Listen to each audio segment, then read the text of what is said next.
আমার মনে হয় না একটা স্ট্রে ইনসিডেন্টে। তোমার কাছে এটা শুধু একটা অ্যাক্সিডেন্ট হতে পারে, কিন্তু একটা মার কাছে একটাই মেয়ে ছিল, একটা বাবার কাছে একটাই মেয়ে ছিল, একটা ভাইয়ের কাছে একটাই বোন ছিল, ঠিক আছে? আর তুমি শুধু বলছো এটা একটা অ্যাক্সিডেন্ট। কিভাবে বলতে পারো এসব কথা? হ্যাঁ, লজ্জা করে না? ওয়ান অফ দি ইনসিডেন্টস, পৃথিবীতে সব জায়গায় এরকম করে অ্যাক্সিডেন্টস হয়। কি বলতে পারলে এই কথাটা? Just one of the incidents. ওই মেয়েটার জায়গায় তোমার মেয়ে থাকলে এই কথাটা বলতে পারতে? তোমার মেয়ে বা বোন যাই কোনো হোক, এই কথাটা বলতে পারতে?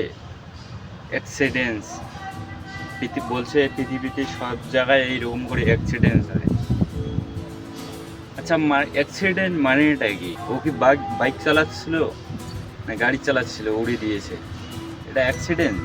এইরকম করে অ্যাক্সিডেন্ট হয়? কি বলবো। তুমি কলকাতার এত বড় একটা মানুষ, আর তুমি এরকম করে বলছো? ওই মেয়েটার জায়গায় তোমার মেয়ে থাকলে বুঝতে পারতে, ঠিক আছে? মানে বুঝবি।